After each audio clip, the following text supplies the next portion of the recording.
Magandang araw po sa ating lahat. Ako po ay nagagalak at muli po tayong magkakasama ngayong umaga para magsamba at umawit sa Panginoon. Bago po tayo magsimula, simulan po natin ang umagang ito sa isang panalangin. Father God, magandang umaga. Ikaw lamang ang Diyos na aming sasambahin at pupurihin sa araw-araw. You are our great Lord and Savior, and we trust you. You are our great provider who provides all our needs, our great healer na nagpapagaling sa lahat ng may sakit. Ikaw ang pinakadakila sa lahat at ngayong umaga, itataas namin ang pangalan mo. Father God, humihingi po kami ng kapatawaran sa aming mga kasalanan. Tulungan mo kami na magbago at lumayo sa kasalanan. Baguhin mo ang aming puso at isipan at patuloy kaming gabayan sa tuwid na daan. Father God, maraming salamat sa lahat ng biyayang binigay mo sa amin. Ngayong meron pa ding pandemic, ikaw ang patuloy na nagbibigay ng kalakasan at kasiguraduhan sa amin. Salamat sa malulusog na pangangatawan at sa patuloy na pagprotekta sa amin at sa mga may sakit. Panginoon, ngayong umaga, hinihiling namin na patuloy mong gabayan ang bawat pamilya ng Lord of Life. Patuloy mong i-provide ang lahat ng aming pangangailangan. Patuloy mo kaming palakasin at pagalingin ang lahat ng may karamdaman. Panginoon, alam mo ang nilalaman ng aming mga puso't isipan at alam mo din kung ano ang makakabuti sa amin. Ngayong umaga, ihanda mo, Panginoon, ang bawat isa sa pag-awit at pagsamba. Dinadakila ka namin, tinataas namin ang iyong pangalan sa matamis na pangalan ni Jesus. Amen. Sabi sa Psalm 66 verses 1 to 4, Shout for joy to God, all the earth. Sing the glory of His name. Give to Him glorious praise. Say to God, how awesome are your deeds. So great is your power that your enemies come cringing to you. All the earth worships you and sings praises to you. They sing praises to your name. Awitan natin ang Panginoon.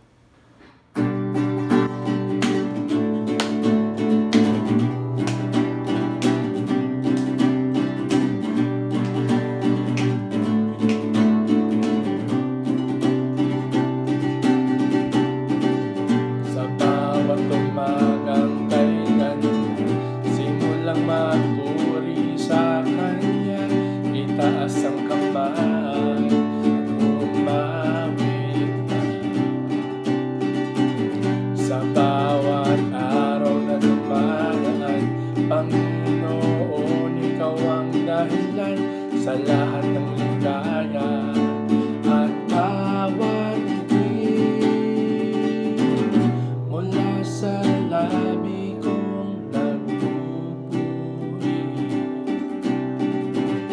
mula sa labi ko nagbuburi. Jesus, sa buhay ko Ikaw ang nagbigay ng kulay, wala sa iyong may pabalikan.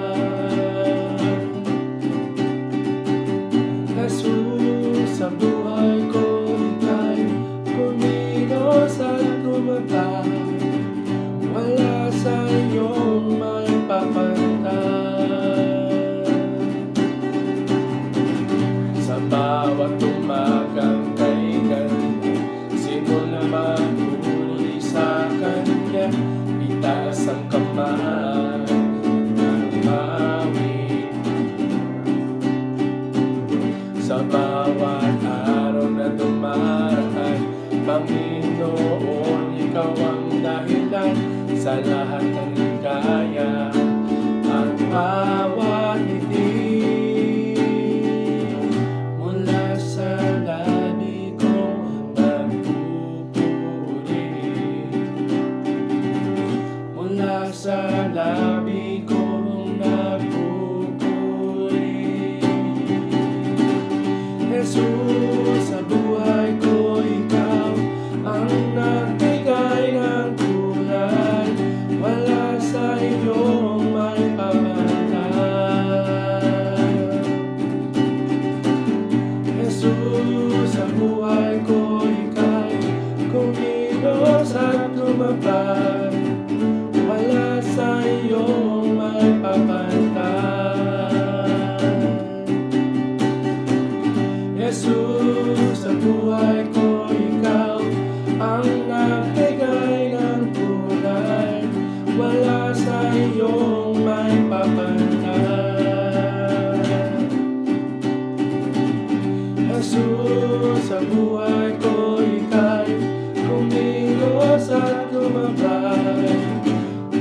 Salamat, salamat sa iyong ginawa.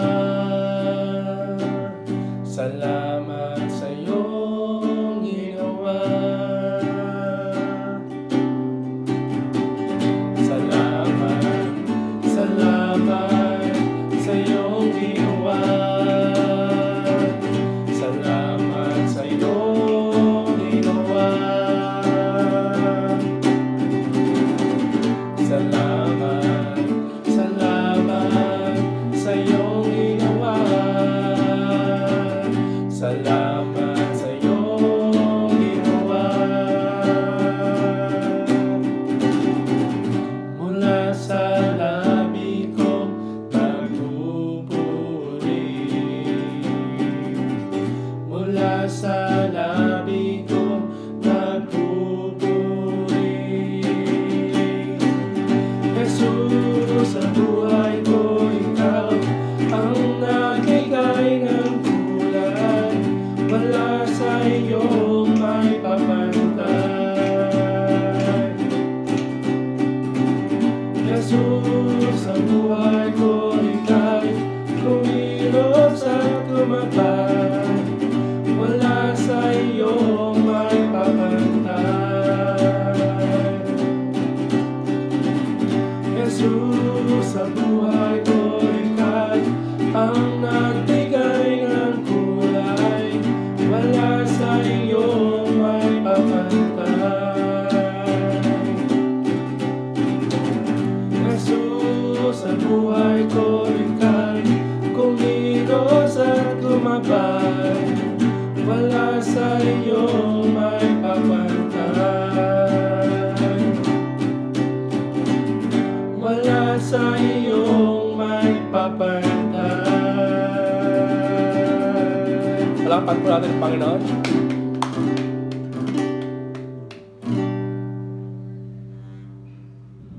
Let's pray. Now, Father God in heaven, we acknowledge that you are God Almighty. We believe in you and your Son, Jesus Christ, who died for our sins and lived again. Thank you for the assurance that you are with us in this crisis. And thank you that we can hear you speak through your word. God, we come to you today and give you praise. Thank you that you continuously provide for the families that don't have regular source of income. You are the giver of their daily needs.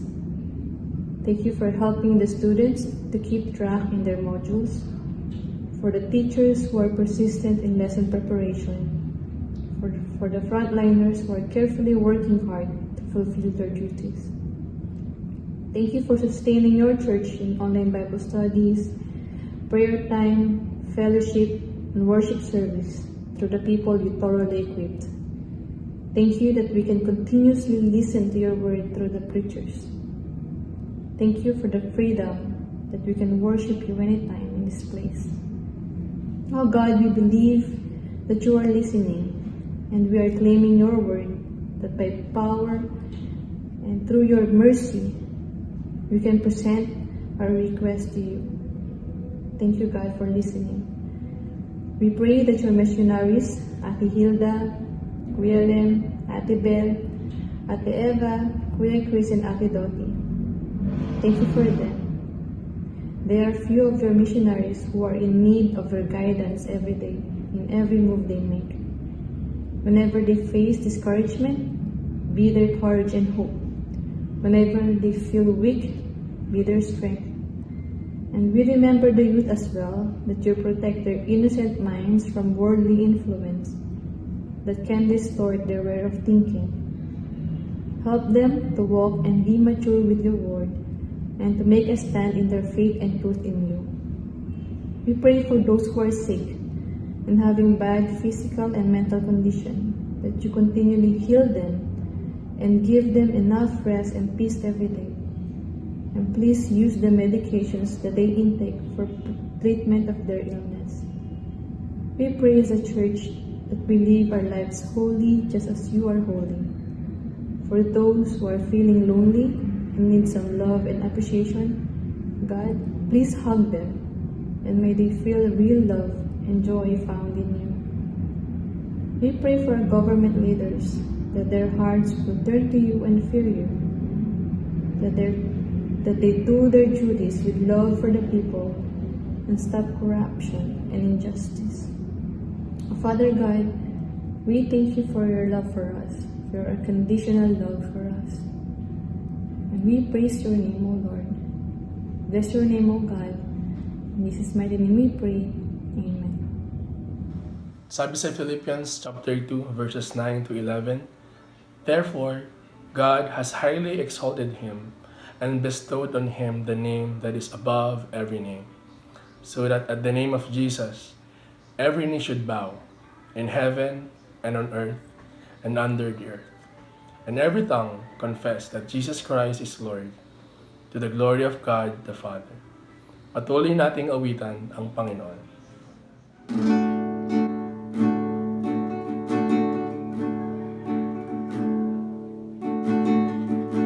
You were the Word at the beginning, one with God the Lord Most High. Your hidden glory in creation, now revealed in you are Christ. What a beautiful name it is. What a beautiful name it is. The name of Jesus Christ, my King. What a beautiful name it is. Nothing compares with this. What a beautiful name it is. The name of Jesus.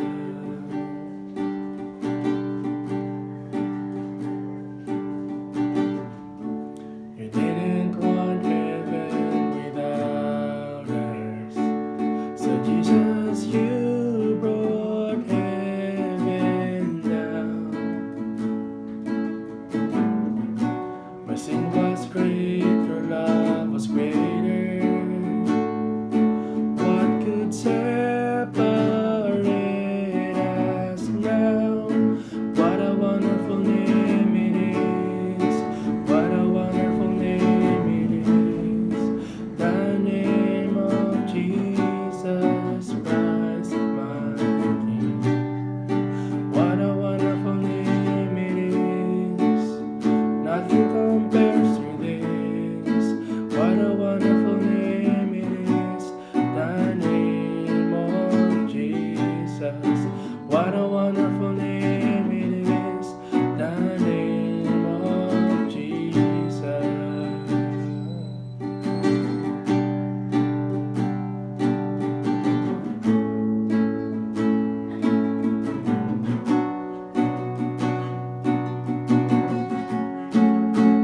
That could not hold you, the victor before you. You silenced the boast of sin.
Jesus, I belong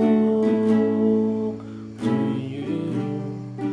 You're the reason that I live, the reason that I sing with all I am.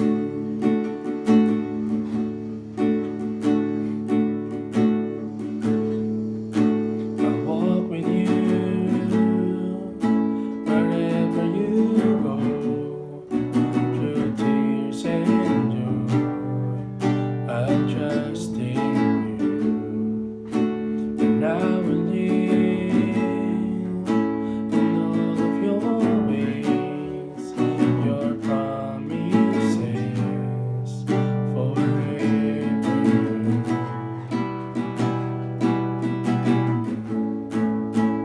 Jesus, I believe in you.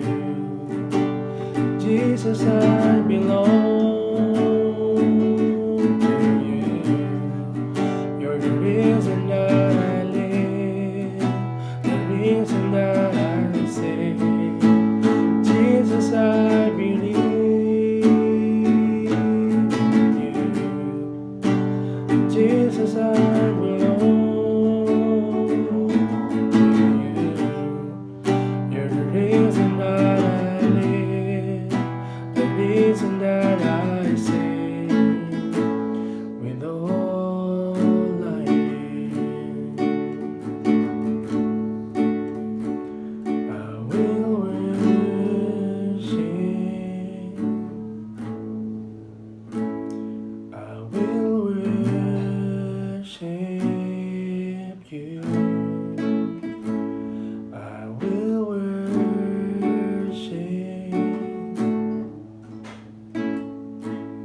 I will worship you. I will worship, I will worship you. I will worship, I will worship you. Jesus, I believe in you. Jesus, I belong to you. You're the reason that I live, the reason that I sing. Jesus, I believe in you. Jesus, I belong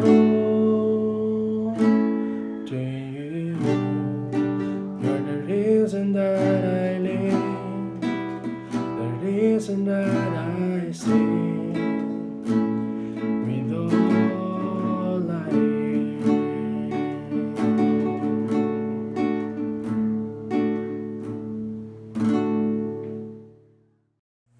Magandang umaga po mga ka-iglesia. Papaano po ba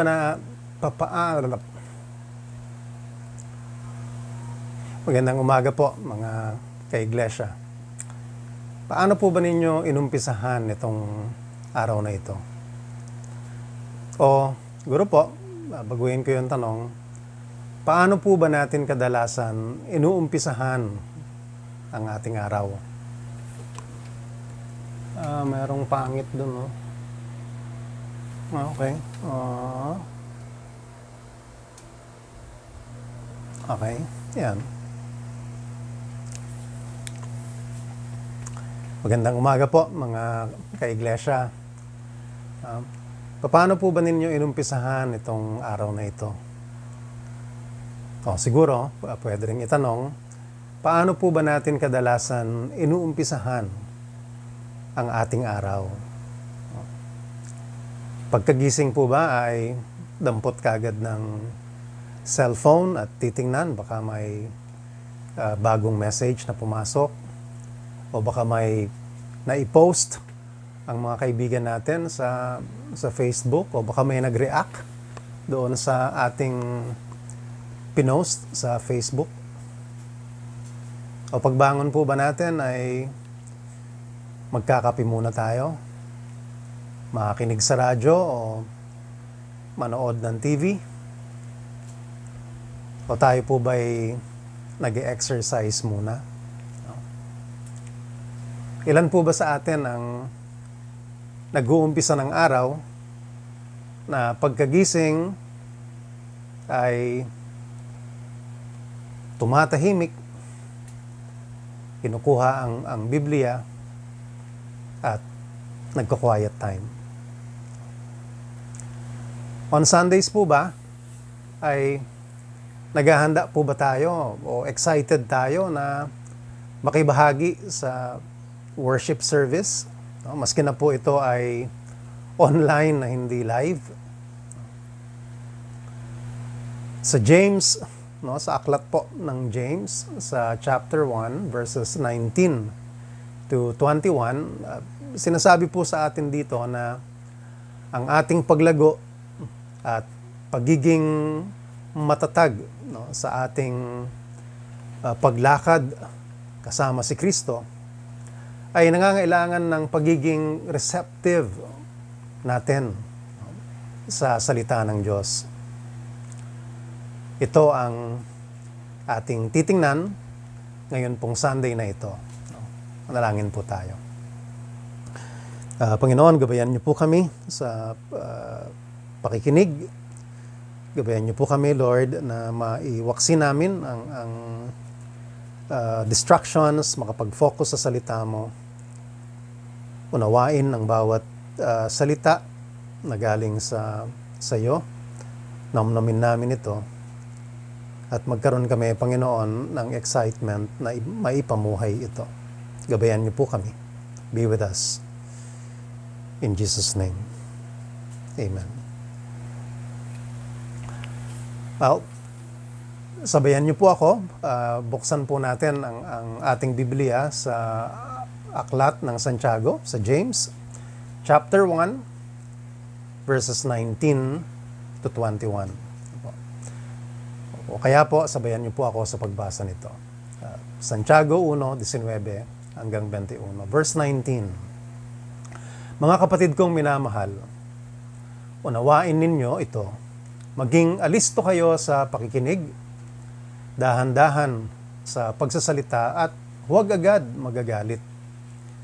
Dahil ang galit ay hindi nakakatulong upang ang tao'y maging kalugod-lugod sa paningin ng Diyos.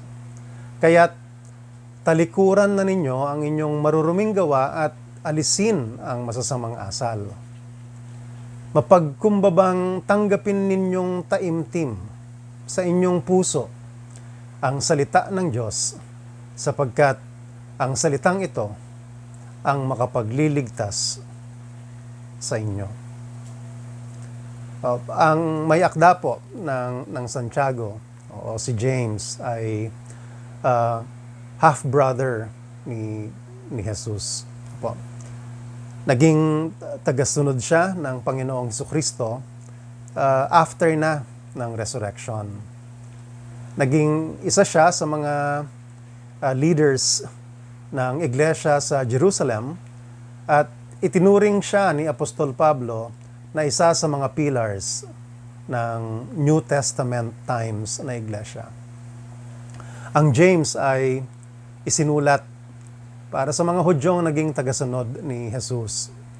At ang isa sa pangunahing pahayag ng sulat ni James ay ito: ang pananampalataya ay namumunga o nagbubunga ng mabubuting gawa. Sa James 2:26 ay kanyang ipinahayag na ang pananampalatayang walang gawa ay isang patay na pananampalataya o isang pananampalatayang huwad.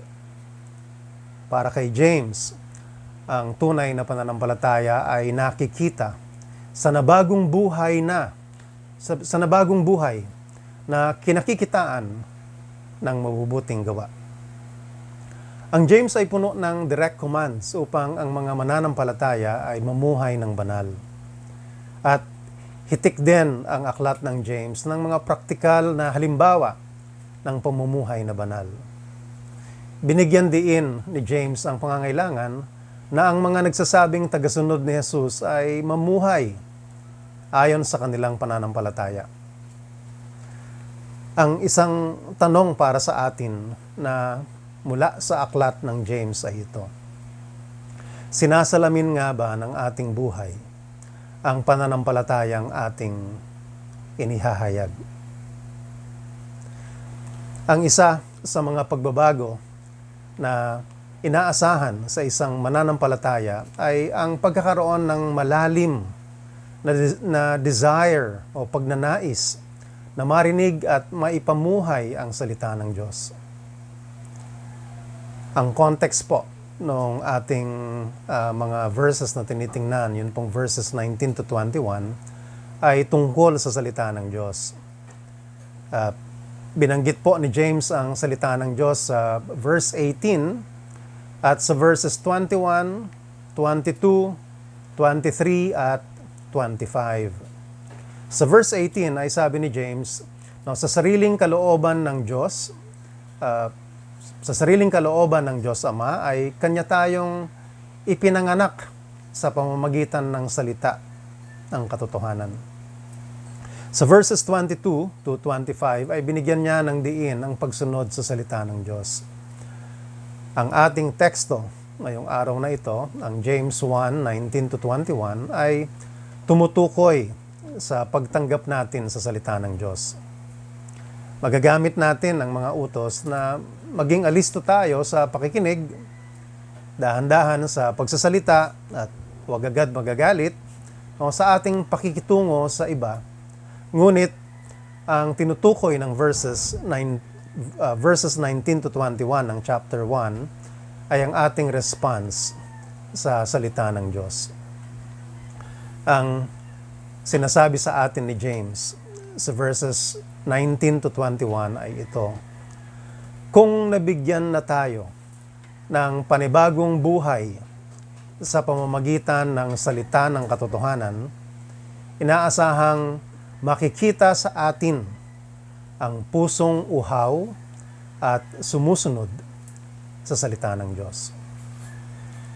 Upang matanggap natin ang buong biyaya ng salita ng Diyos, ito ang ating mga kinakailangan ayon sa James 1:19 to 21. Sa pagtanggap ng salita ng Diyos, kailangan natin, una, maging alisto sa pakikinig. Pangalawa, dahan-dahan sa pagsasalita. Pangatlo, huwag agad magagalit.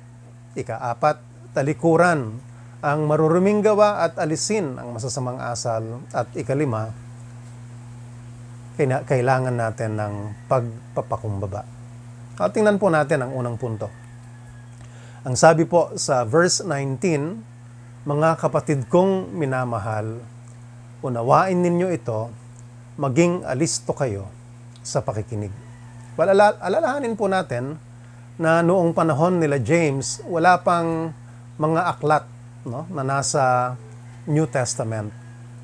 Noong panahon na ito ay wala pa ring mga nalimbag na Old Testament na pwedeng may sariling kopya ang bahay-bahay. Mayroong mga kopya ng mga aklat ng Old Testament na binabasa lamang sa loob ng templo sa Jerusalem at sa mga sinagoga o mga local places of assembly for worship. At ang regular na pagbasa ng mga ito ay nangyayari sa araw ng Sabat. Kaya sa panahon ni James, ang mga katagang hearing the word meant meeting with other believers and listening to the word being taught. It meant hearing, memorizing, and then meditating on what was heard. Oral ang usual mode of transmission ng salita ng Diyos noong panahon ni James. Kung kaya, ang sabi niya sa verse 19, mga kapatid kong minamahal, unawain ninyo ito, maging alisto kayo sa pakikinig. Ang aklat ng James ay pinaniniwalaang isinulat between 44 to 49 AD. Mahigit 10 taon mula sa muling pagkabuhay ng Panginoong Hesukristo. Ang aklat ng James o Santiago sa Tagalog ang siyang pinakaunang naisulat sa lahat ng aklat na nasa New Testament. Sa ngayon, sa panahon natin, maaari na rin nating mabasa ang salita ng Diyos kahit saan tayo o kahit na anong oras. Napakaraming printed Bible, may e-Bible na pwedeng nasa cellphone, at maaari tayong makinig sa maraming uri ng okasyon.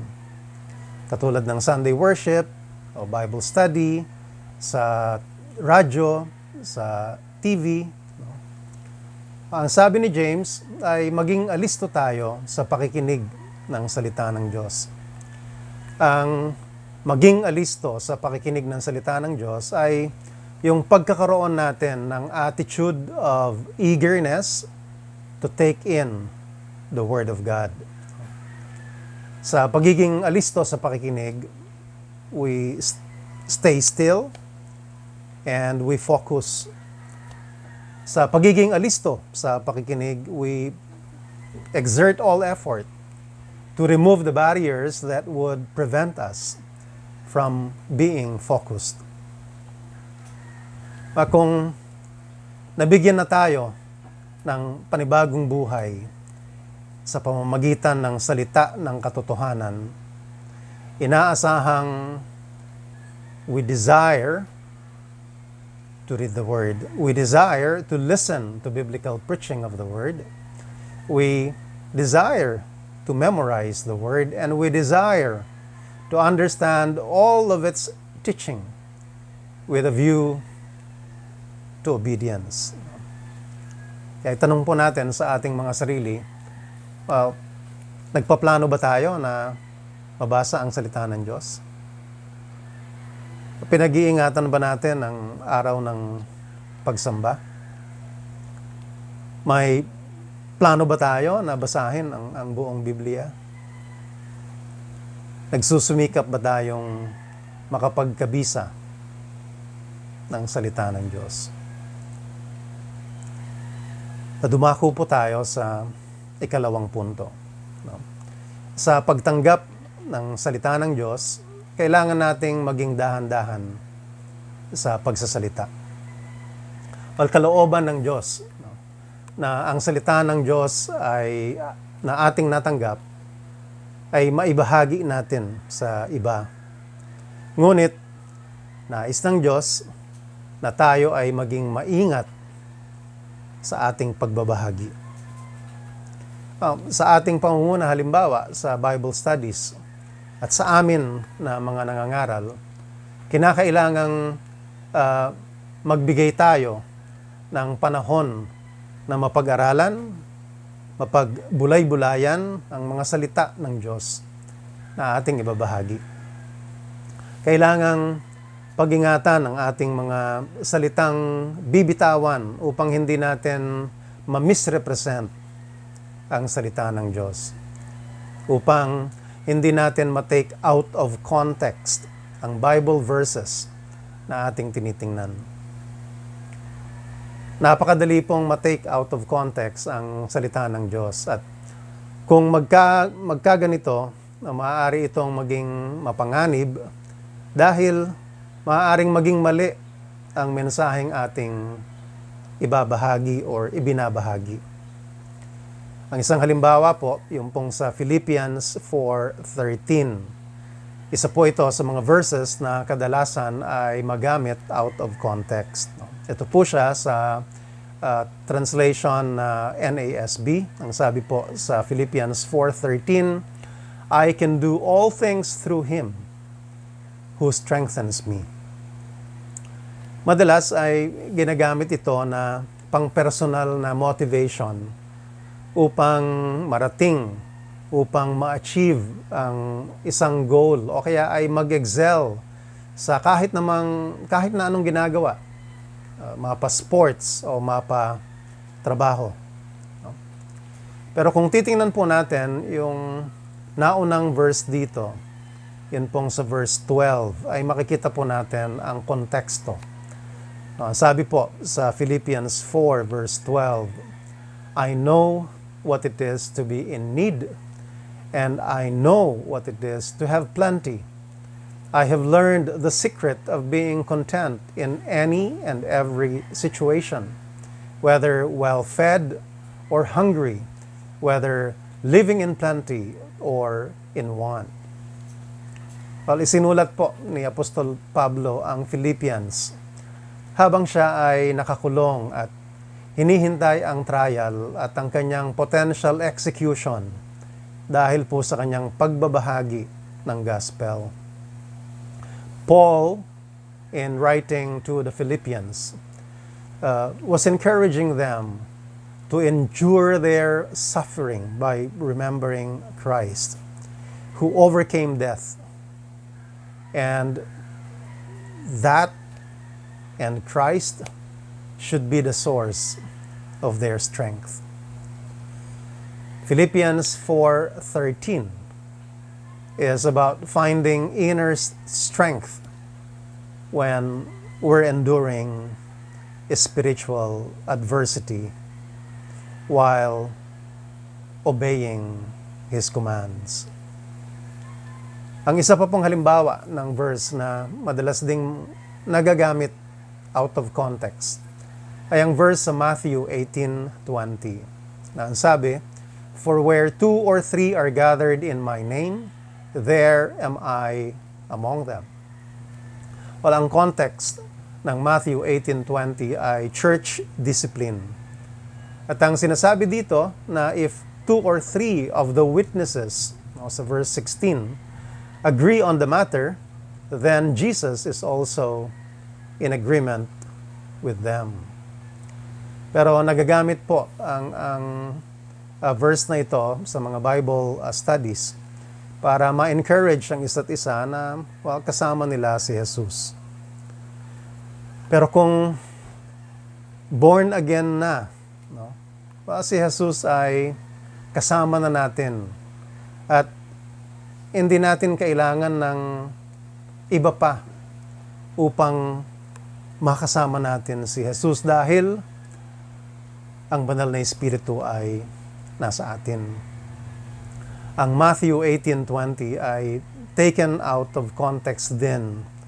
Kung i-claim na kung may 2 o 3 na sama-samang mananalangin, anuman ang kanilang ipanalangin, ay gagawin yon para sa kanila ng Diyos Ama. Sa ating lipunan, maraming verses ang ginagamit out of context. Sa ating mananampalataya, mapanganib na matake natin out of context ang salita ng Diyos. Dahil maaaring ang mga pinangahawakan nating mga pangako mula sa scripture verses, kapag hindi natupad, ay magbibigay ng kalituhan at doubt sa plano at pag-ibig ng Panginoong Hesus sa atin. Kalooban ng Diyos, mga kapatid, na ang salita niya na ating natanggap ay mapagyaman sa atin at maibahagi natin sa iba. Ngunit, nais ng Diyos na tayo ay maging maingat sa paggamit ng kanyang salita at sa ating pagbabahagi nito. Kung kaya, kailangan nating maging alisto sa pakikinig upang mas mapalawak at mas mapalalim ang ating pangunawa sa kanyang salita. Balikan po natin ang James 1 verse 19. Sabi po dito ulit, Mga kapatid kong minamahal, unawain ninyo ito. Maging alisto kayo sa pakikinig, dahan-dahan sa pagsasalita, at huwag agad magagalit. Ang sabi po ni James, sa pagtanggap ng salita ng Diyos, kailangan nating huwag agad magagalit. Bakit po kaya niya ito nasabi? Meron pong instances sa pagtuturo ni Jesus na napo-point out niya ang mga maling paniniwala, maling turo, at maling gawain ng mga Pariseyo at Skriba. Ang isang halimbawa ay ang pagyugyug ni Jesus sa kanilang paniniwala tungkol sa Sabbath. At may kwento po sa Lucas 6, 6 to 11. No? Pinagaling ni Jesus ang isang lalaking paralisado, yung kanyang kamay, no, sa loob ng sinagoga sa araw ng Sabat. Sa tradisyon ng mga Pariseo at Skriba, ang panggagamot ay hindi dapat ginagawa sa araw ng Sabat dahil ito ay pagtatrabaho. At naghahanap ang mga Pariseo at Skriba ng maipaparatang kay Jesus. Kaya minamanmanan nila siya ng maigi at tinitingnan kung magpapagaling ng may sakit si Jesus, no, sa araw ng Sabat. Pero alam ni Jesus ang pakay ng mga Pariseo at Skriba, kaya sinabi niya sa verse 9, no, ito ay patukoy sa mga Pariseo at sa mga Skriba, tatanungin ko kayo, alin ba ang naaayon sa kautusan? Ang gumawa ng mabuti o ang gumawa ng masama sa araw ng pamamahinga? Ang magligtas ng buhay o ang pumatay? Pagkatapos na sabihin ang mga ito ay pinagaling ni Jesus ang lalaking paralisado. Nagngit-ngit sa galit ang mga Pariseo at Skriba dahil ipinamulat ni Jesus sa kanila ang mali nilang paniniwala at itinuturo. Well, tayo po ba, sa ating pagbabasa o pakikinig sa sermon, ano ang ating reaksyon kapag ang salita ng Diyos ay naglalantad ng ating kasalanan o kaya ng maling paniniwala? Nagagalit po ba tayo at nagiging defensive? Di po ba mahirap makapakinig kung tayo ay galit na? At ang pusong galit ay mahirap maturuan. Nais ni James na mapag-isipan natin, no, ang mga salitang ating naririnig, ating nababasa. Ibinigay ni James ang dahilan kung bakit dapat ay huwag tayo agad nagagalit kung may narinig o nabasa tayo sa salita ng Diyos na nakaka-agitate sa atin. Ang sabi po ni James sa verse 20, ito po, dahil ang galit ay hindi nakakatulong upang ang tao'y maging kalugod-lugod sa paningin ng Diyos. Ang galit ay nakapipigil na makita natin ang benepisyo ng pagtanggap sa salita ng Diyos. Ang galit ay nakapipigil sa atin na maituwid o maturuan ng salita ng Diyos. Upang maturuan at makinabang tayo, no, ng lubos sa salita ng Diyos, kailangan nating maging alisto sa pakikinig, dahan-dahan sa pagsasalita, huwag agad magagalit, at ayon sa verse 21, kailangan nating talikuran ang maruruming gawa at alisin ang masasamang asal. Well, ganito rin po ang diwa sa mga salita ni Apostol Pablo sa kanyang sulat sa mga taga-Epeso sa chapter 4, 22 to 24. Ito po ang sabi, iwanan na ninyo ang dating pamumuhay, hubarin na ninyo ang inyong dating pagkatao na napapahamak dahil sa masasamang pagnanasa. Magbago na kayo ng diwa at pag-iisip at ang dapat ninyong isuot ay ang bagong pagkatao na nilikhang kalarawan ng Diyos at nahahayag sa matuwid at banal na pamumuhay ayon sa katotohanan. Ang patuloy na pamumuhay sa kasalanan ng isang tumanggap na kay Jesus ay maihahalin tulad po natin sa isang bagong malinis na baso na may laman na marumi pa ring tubig. Patakan mo man ito o buhusan man ito ng malinis na tubig, magpapatuloy na marumi ang tubig sa loob ng bagong sisidlan. Kung kaya, ang sabi ni James, kailangan nating talikuran ang maruruming gawa at alisin ang masasamang asal. Kailangan nating itapon ang maruming tubig na nasa bagong malinis na baso upang malagyan at mapuno ito ng malinis na tubig. Kasalanan ng dahilan kaya tayo ay hindi nakakapakinig. Kaya tayo ay mabilis na magsalita. Kaya tayo ay madaling magalit. At ang pangunahing kasalanan ay pride, ang pagmamataas.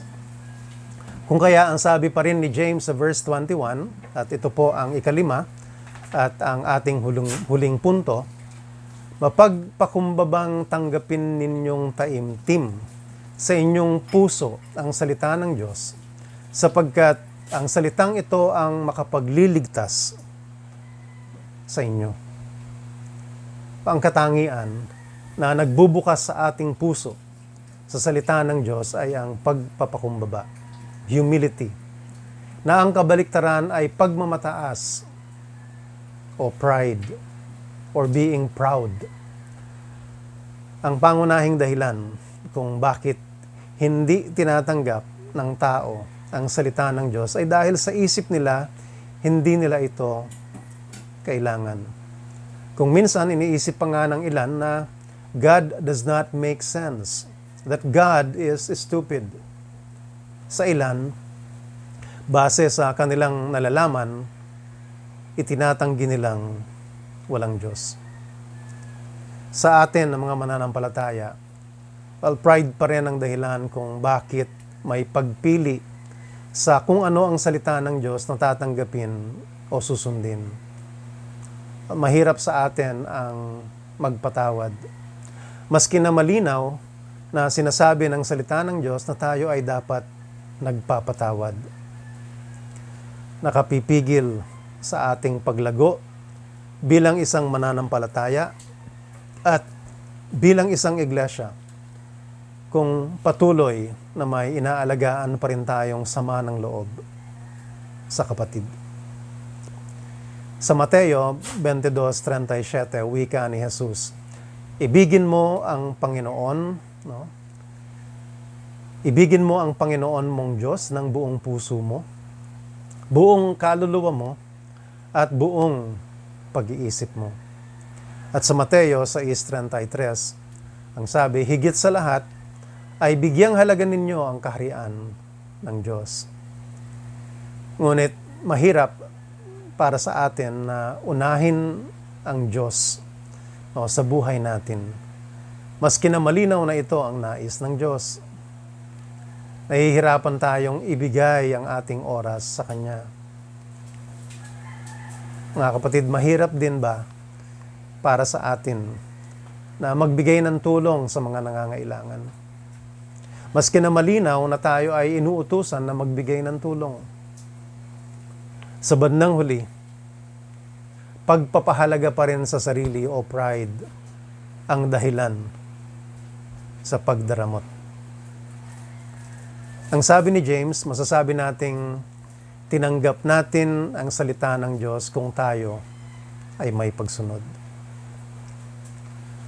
Upang matanggap natin ang buong biyaya ng salita ng Diyos na makikita sa ating paglago at pagiging matatag, no? Sa ating paglakad kasama si Jesus, kailangan natin maging alisto sa pakikinig, maging dahan-dahan sa pagsasalita, huwag agad magagalit, talikuran ang maruruming gawa at alisin ang masasamang asal, at magkaroon tayo ng pagpapakumbaba.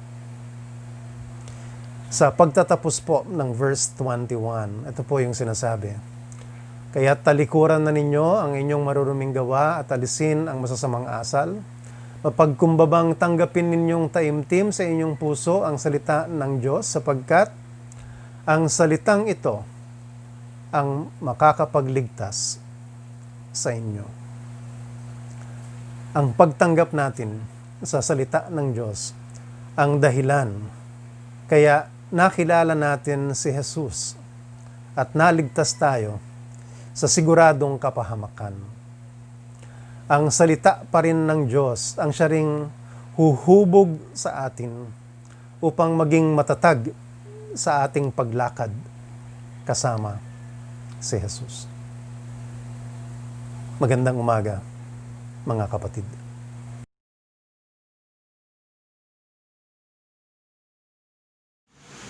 Magandang umaga po sa lahat. May tagubili ng ating Panginoon na nais niyang lagi nating alalahanin. Ito ay kung paano tayo dapat mamuhay ayon sa salita ng Diyos. Isang kaganapan din ang nais ng Panginoon na lagi nating alalahanin. At ito ang kadakilaang ginawa ng kanyang bugtong na anak na si Jesus. Bahagi po ng ating panambahan ngayong umaga ay ang ating pakikisa sa banal na gawain, ang huling hapunan. Inanyayahan po ang lahat na sumasampalataya sa Panginoong Hesus na makibahagi sa banal na gawain ito. Ihanda po natin ang mga elemento na gagamitin natin, ang tinapay na sumasagisag sa katawan ng ating Panginoong Hesus at ang inumin na sumasagisag sa dugo ng Panginoong Hesus. Tandaan po natin ang sinasabi sa unang Korinto, Kapitulo 10, versikulo 27. Ang sino mang kumakain ng tinapay at umiinom sa saro ng Panginoon nang di nararapat ay nagkakasala sa katawan at dugo ng Panginoon. Tayo po muna ay manalangin. Panginoon, marami pong salamat sa sakripisyo na iyong ginawa para sa amin. Maraming salamat po sa iyong pagmamahal sa amin. Paging dapatin po nawa na kami ay maging karapat-dapat sa banal na gawain ito. Patawarin po kami sa lahat ng aming kasalanan. Pinupuri ka namin, pinasalamatan. Ito po ang aming panalangin na may pasalamat sa pangalan ni Jesus. Amen. Hawakan po natin ang tinapay. Ang Panginoong Hesus, nung gabing siya'y pinagkanulo, dumampot ang tinapay at nagpasalamat. Pinagpirapiriso ito at sinabi, ito ang aking katawan na inihahandog ko para sa inyo. Gawin ninyo ito bilang pag-alaala sa akin. Kainin po natin ang tinapay.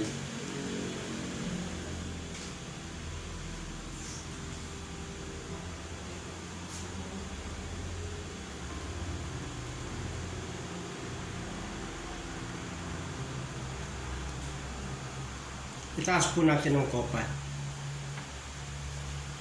Gayon din naman, matapos maghapunan, ay hinawakan niya ang saro at sinabi, ang sarong ito, ang bagong tipan na pinagtitibay ng aking dugo.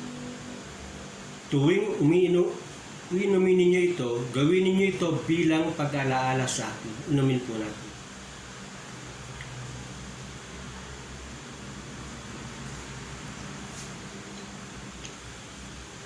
Ama naming Diyos na makapangyarihan sa lahat at dakila, kami po ay lubos na nagpapasalamat sa iyong kadakilaang ginawa.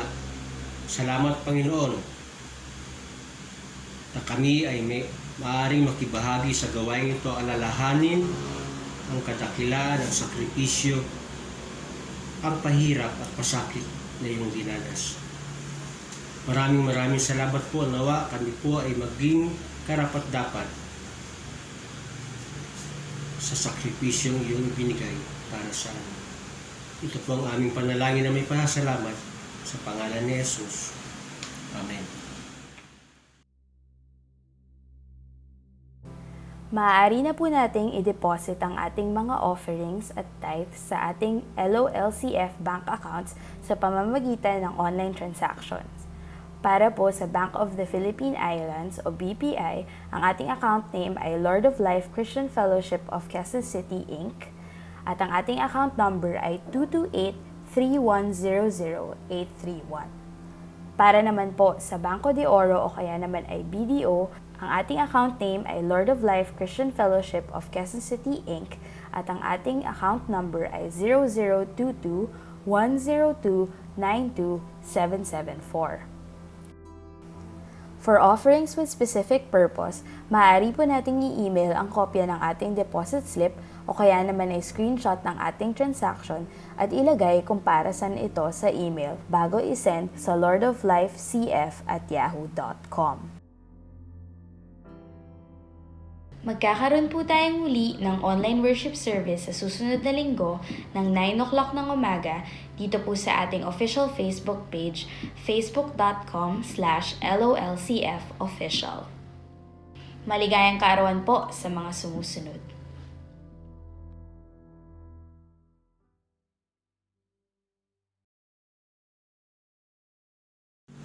Tayo po ay manalangin. Panginoon, marami pong salamat sa mensahe ngayong umaga. Marami pong salamat sa iyong mga tagubilin kung paano kami dapat mamuhay bilang iyong mga anak. Patawarin po kami sa aming mga kasalanan. Sa hindi namin paikinig sa mga nais mo. Tulungan na po kami na talikuran namin ang masasamang gawa at alisin mo po ang aming masasamang asal. Tulungan mo rin po kami mamuhay ng may pagpapakumbaba. Ito po ang aming samot dalangin sa pangalan ni Jesus. Amen. Tanggapin po natin ang basbas ng ating Panginoon. Ang kapayapaan at pag-ibig na kalakip ang pananampalataya ay ipagkaloob nawa ng Diyos Ama at ng Panginoong Hesukristo sa mga kapatid. Ang pagpapala ng Diyos ay sumainyong lahat na umiibig na walang maliw sa ating Panginoong Hesukristo. Amen. At dahil ito po ang unang araw ng linggo ng Disyembre, nais ko po kayong batiin ng maligayang Pasko sa inyong lahat.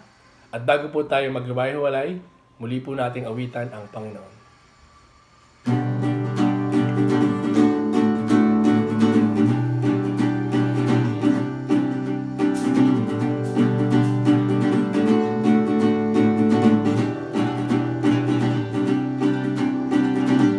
Sa bawat umagang kay ganda, simulang magpuri sa Kanya, itaas ang kamay at umawit na. Sa bawat araw na dumaraan, Panginoon, Ikaw ang dahilan sa lahat ng ligaya at bawat mula sa labi kong nagpupuri. Mula sa labi kong nagpupuri. Jesus, sa buhay ko, Ikaw ang nagbigay ng kulay. Wala sa iyo may pagpantay. Jesus, sa buhay ko, Ikaw kumilos at lumabay. Wala sa iyo may papantay. Salamat, salamat sa iyong ginawa. Salamat sa iyong ginawa. Salamat, salamat sa iyong ginawa. Salamat sa iyong ginawa. Salamat, salamat sa iyong ginawa. Salamat sa iyong ginawa. Salamat, salamat sa iyong ginawa. Salamat sa iyong ginawa. Mula sa labi kong nagpupuri. Mula sa labi kong nagpupuri. Jesus, sa buhay ko, Ikaw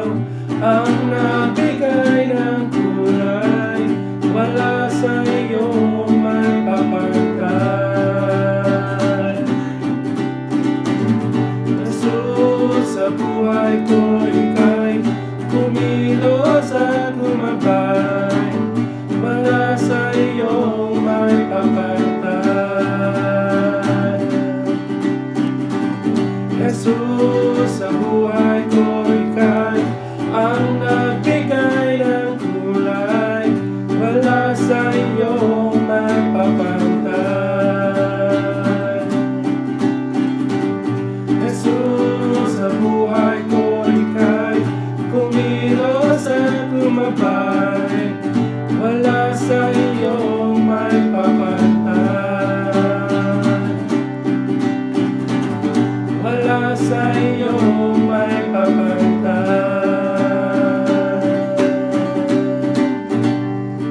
Merry Christmas po sa ating lahat at God bless po.